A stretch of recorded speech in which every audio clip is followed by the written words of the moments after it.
Okay, welcome to the third episode of our podcast, Why Is This Good? Brought to you by the Naples Writers Workshop in Naples, Florida. I'm Christine, and I'm here with Rob and John. Hey, guys. Hello. All right, so in this episode, we are discussing a story that I chose. It's available in the New Yorker in its entirety, and we'll include links and everything to all these stories so you guys can read them on your own time before or after you listen to the podcast. But this is a story called The Lie by a guy whose name I can't pronounce, so I will call him T. Boyle. That's definitely his last name, Boyle. So I'm going to read a section for you guys here. At some point, it might have been an hour in, 2 hours, I don't know, I became aware of the intense, gland-clenching aroma of vanilla chai, hot, spiced, blended, the very thing I wanted, caffeine to drive a stake into the boredom. Vanilla chai, available at the coffee house down the street, but a real indulgence because of the cost. Usually I made do with the acidic black coffee and artificial creamer Radko provided on a stained cart set up against the back wall. I lifted my head to search out the aroma, and there was Jeannie, the secretary from the front office, holding a paperboard venti in one hand and a platter of what turned out to be homemade cannoli in the other. What? I said, thinking Radko had sent her to tell me he wanted to see me in his office. But she didn't say anything for a long, excruciating moment, her eyes full, her face white as a mask, and then she shoved the chai into my hand and set the tray down on the desk beside me. I'm so sorry for your loss, she said, and then I felt her hand on my shoulder and she was dipping forward in a typhoon of perfume to plant a kind of sobbing kiss just beneath my left ear. What can I say? I felt bad about the whole business, felt low and despicable, but I cracked the plastic lid and sipped the chai, and, as if I weren't even conscious of what my fingers were doing, I started in on the cannoli one by one till the platter was bare. I was just sucking the last of the sugar from my fingertips when Steve Bartholomew, a guy of 30 or so who worked in special effects, a guy I barely knew, came up to me and without a word pressed a tin of buttered cookies into my hand. Hey, I said, addressing his retreating shoulders. Thanks, man. Thanks. It means a lot. By noon, my desk was piled high with foodstuffs, sandwiches, sweets, a dry salami as long as my forearm, and at least a dozen gray-jacketed sympathy cards inscribed by one coworker or another. Just before quitting time, Radko appeared, his face like an old paper bag left out in the rain. Joe Chanowski stood beside him. I glanced up at them out of weary eyes, and in a flash of intuition, I realized how much I hated them both, how much I wanted to jump to my feet like a cornered animal and punch them out, both of them. Radko said nothing. He just stood there gazing down at me, and then, after a moment, he pressed one hand to my shoulder in Slavic commiseration, turned and walked away. Listen, man, Joel said, shifting his eyes away from mine. We all wanted to. Well, we got together, me and some of the others, and I know it isn't much, but I saw now that he was holding a plastic grocery sack in one hand. I knew what was in the sack. I tried to wave it away, but he thrust it at me and I had no choice but to take it. Later, when I got home and the baby was in her high chair smearing her face with cream of wheat, and I had slipped the microwave pizza out of its box, I sat down and emptied the contents of the bag on the kitchen table. It was mainly cash, but there were maybe half a dozen checks too. I saw one for $25, another for $50. The baby made one of those expressions of baby joy, sharp and sudden, as if the impulse had seized her before she could process it. It was 5:30 and the sinking sun was pasted over the windows. I sifted the bills through my hands, 10s and 20s, 5s, a lot of 5s, and surprisingly few singles, thinking how generous my coworkers were, how good and real and giving. But I was grieving all the same, grieving beyond any measure I could ever have imagined or contained. I was in the process of counting the money, thinking I'd give it back or donate it to some charity, when I heard Clover's key in the lock and I swept it all into the bag and tucked that bag into the deep recesses under the sink where the water persistently dripped from the crusted over pipe and an old sponge smelled of mold.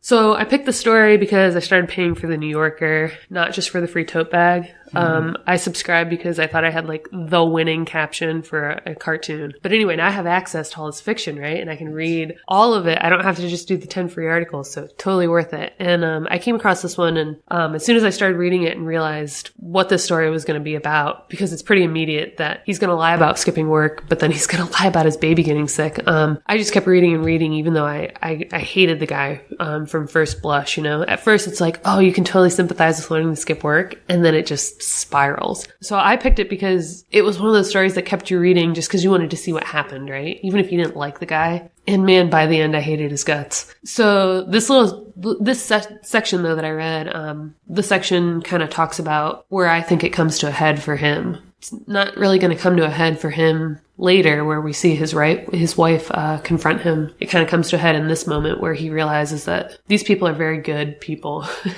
and they've done something extremely generous and the lie has gotten so big that he's grieving not just the lie. I think by the end, we're meant to think that he's grieving, having lost any kind of joy for this family, this job, this child, that he was supposed to have reached a point where he wanted all of it. So I think getting that money was kind of like, oh shit, it's really real now, and I've really screwed up, and I can't come back from this. Which in a way maybe is sympathetic, but not at this point, right? Yeah, it's become a legal issue. Yeah, exactly. That's what his wife comes in and says later on. So yeah, what'd you guys think of it? I thought it was a great lesson in a sympathetic guy who's not sympathetic. You pick up that he's kind of an asshole, I don't know, second or third page, but then you want to stick with him. You want to hear the story out. And it's kind of that, Hitchcock used to do this thing where you see the villain committing the crime, but you don't want him to get caught. It's just this innate thing where the hero of the story, he's the only one to sympathize with. The wife is sort of on the periphery. Clover is sort of not present. The baby, this guy could care less about his baby. He's pawning her off on a disreputable apartment, it sounds like. So, but he's the only one to root for, and then you root for him. So, just to kind of cut to the last part of our segment here, for me, the lesson is, can I create a character who can be sympathetic and be such, just kind of just a jackass, just someone who's not worth my time, but can I create a character like this who's worth the reader's time? Even if you're reading the rest of the story just to see like when he's going to get his comeuppance, which I wasn't really reading it for that way. I guess I thought the whole time that he was going to get out of it somehow, right? Except he does kind of give it away. There's, I think, like the end of that first section where he talks about finally, stuttering out an excuse that he didn't really plan for. He's like, the baby's in the hospital. And he's like, and that's where I made like my fatal mistake, right? That's where he went too far right then. And he knew in hindsight, I guess, that that's when it was going to really spiral. I think I was reading it to find out what he was going to make of all this. Like, if you're going to do this, there should be a really good reason. Yeah. Or something excellent should come of it. And I was kind of hoping to see what that was going to be. Like, he's going to turn his life around. He's going to discover some secret of the universe. I don't know. And, but obviously that never happened. But that's what kept me going forward, I think. Sure. It's like, if you're going to ruin your life like this, what are you going to get out of it? Yeah. Or I guess what I really enjoyed about that first part, there was like a section where he talks about sitting at the diner, like getting another cup of coffee, and it was only 9:30. He's like, wow, I have the whole day ahead of me. And then that next paragraph, he talks about like anytime you take the day off or you call out sick or whatever, you can't help but compare what you would have been doing at work at that exact moment to what you're doing now. So like there's, I think maybe 4 or 5 days he takes off in all in this story. And it goes from like this total high of just getting coffee at a diner. That's all he's doing. And to your point, like, that's all you're doing? I thought there's going to be some massive payoff to like take off work. So he's just enjoying the coffee, and then he just like goes to a movie, and then he just has a drink. But like by the 3rd or 4th night, he's getting the frozen pizza instead of like making the whole meal. And he just becomes even more unlikable then. Like he's not even taking advantage the right way of like the time off. There's something sneaky about that where a story says, look, you're just like me. Because I know when I take a day off, I'm thinking about, well, it's 11:30 right about now. I'd be doing this if I were at work. But then this is kind of an interesting thing where the story may be putting a mirror up to you saying, you have the capacity to be a piece of shit like this guy. Right. It's in you because you have the building blocks. We all lie. What's kind of the nature of lying?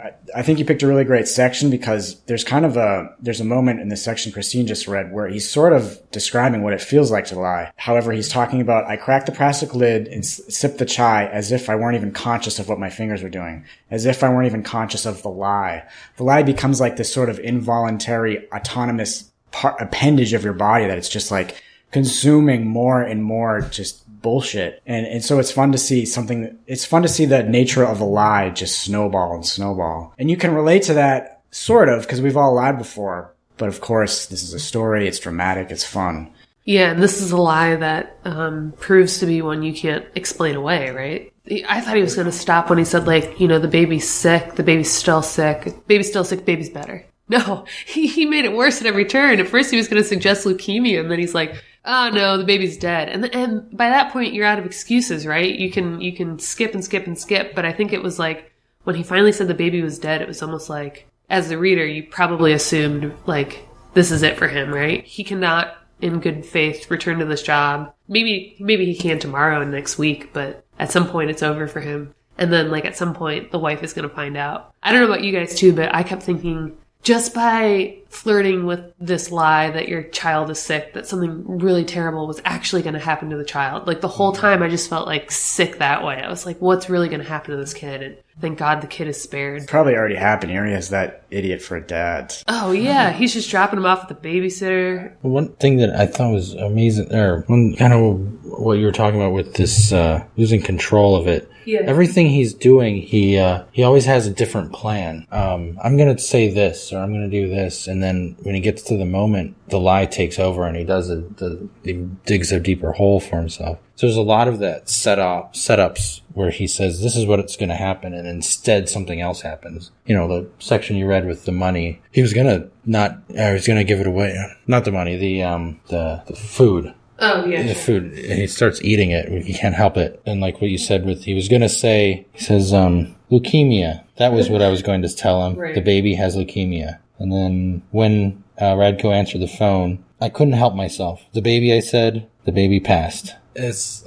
He couldn't help himself. Every time he says something worse than what he was planning to do. And as far as we can tell as the reader, like, the only payoff is that he doesn't have to go into work then. What an enormous lie just to not have to go into work, right? Like, I don't know, it wasn't as if he actually did something wrong and he's trying to cover, and the cover of a lie becomes bigger and bigger. He just, like, this is all brought onto himself.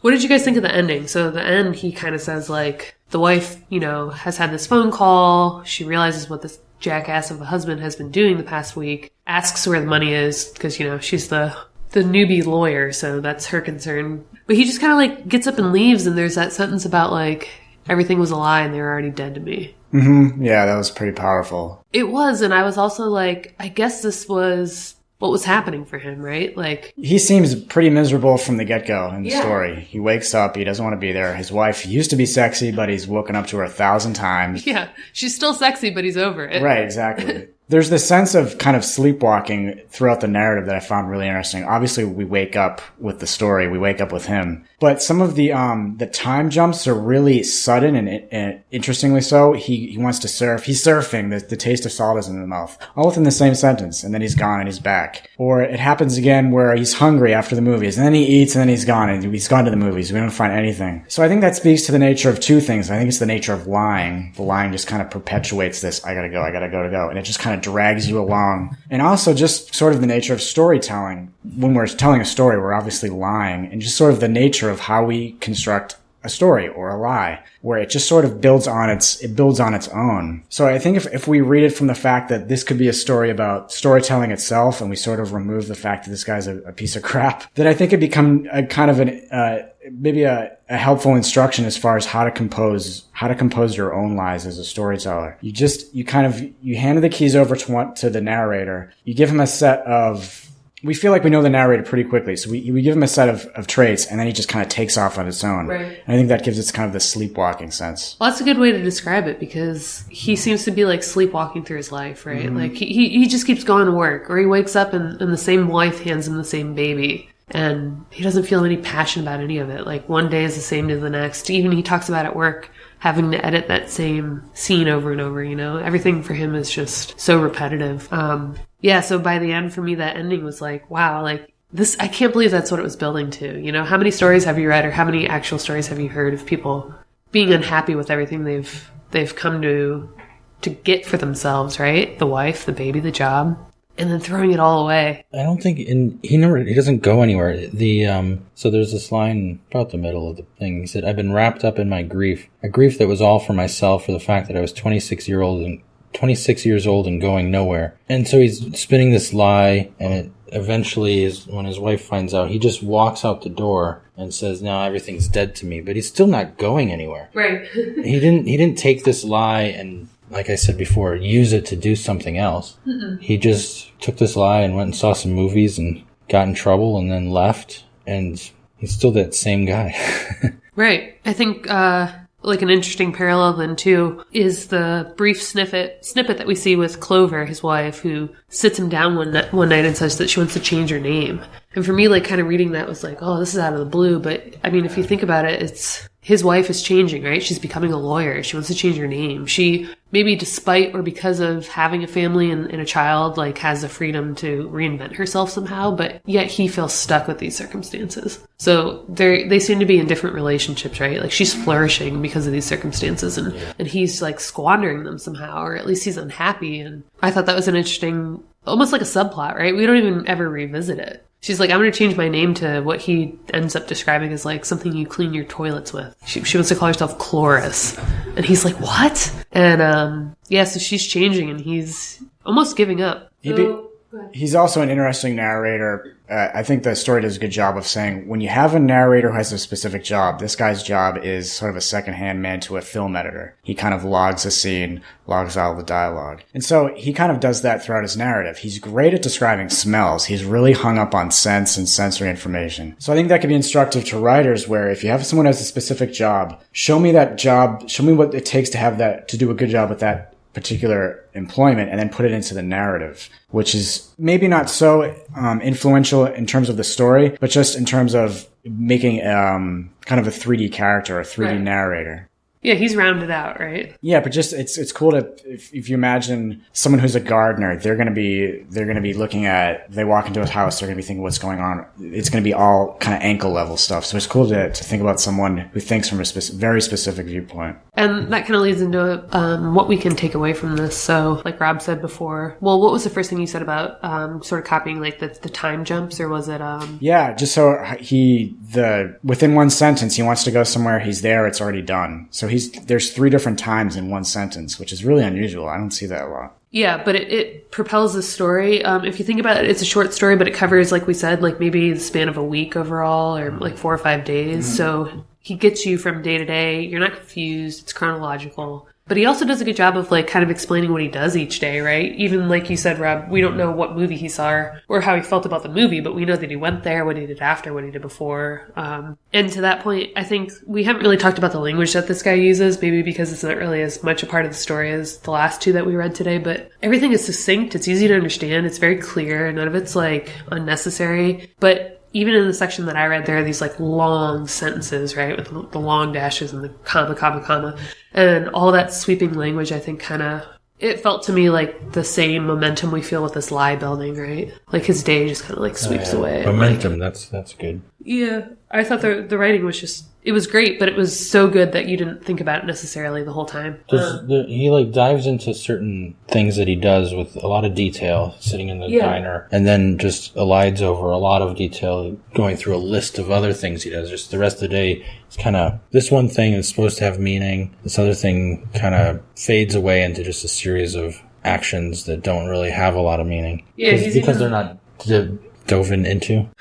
Dove in? I don't know. If you say so. Dived into? I don't know how to make Well, that yeah, sense. he's like extremely thorough when he talks about like making that sauce the one day. He's like, and then I chopped the onions for this and then I did that. But then to Rob's point, he surfs and goes home in a sentence. And I guess the other thing, to Rob's point is like toying with the idea of like an unlikable narrator, right? Like, can I make you interested in this person or this story long enough? And I feel like I usually write characters that I feel like I identify with because I like them somehow. Yeah, can you make a character as a writer that you can stick with? It's tough. Yeah. It's like, why would you even want to write from that perspective? I think one way to do it is where take a part you're not comfortable with about yourself and just try to explode it. What do you think we can copy? I think, there's obviously something to be gained by putting in the first person. The reader kind of reflexively identifies with a first person narrator for whatever. I mean, there's ways we could talk about why that happens, but I think another thing that happens is all the foreshadowing, and it's like the 3rd page when he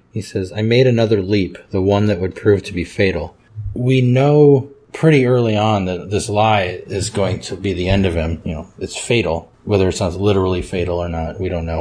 And that gives us a sense that we can go along for the ride because we know he's going to be paid, like he's going to have to suffer consequences for this. And that's, that helps us, I think. And there's a couple of places where foreshadowing really plays a role to help us stick with the character. Because if we're just presented as like, look at all this, I'm never going to have to pay for this. and we're just built up with all this, he's just a jerk over and over and over again, I think it'd be less likely that we'd stick with him. Right. In the other stories that we discussed, like the Midnight Zone and the Balloon, the Midnight Zone gives a little more of a setup, right? Where you kind of know to expect that there's a danger going on and there's a scenario in which that danger might play out. And then like the Balloon, he's just kind of describing it. You don't really know where it's going. But in this story, there's an expectation from the beginning, right? It's a story about this lie that I told him what happened because of it. And there's something to be said for, I think, like, the simplicity of that. Because sometimes I read, like, very abstract stories, or I try to write something where the narrator, or where the reader doesn't know where I'm going, because I think I'm being super clever. But this had a great payoff,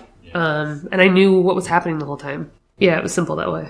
It's interesting to see a character who's trying to shed things from the get-go. He wants to get rid of his baby, wants to get rid of his wife, wants to get rid of his job. But then but the things that he tries to do, the device or the artifice he tries to accomplish that with, this big lie, ends up just piling shit on his head. So it's just like this pathetic folly that you're just like, well, you deserve it, pal. So as far as like a little tragic comedy, I think it's a really successful story. Even though afterwards you just feel kind of gross and it's raining the whole story. Oh, I felt terrible at the end. I wasn't like, yeah, he deserved it. I was like, you screwed everyone. This poor baby that's named after a stupid thing you edited, and you screwed her too. So, well, cool. We all kind of hate this guy, but we don't really hate the story, so something to be said for that. Fun. All right. Well, that is the end of episode 3. Thanks for joining us.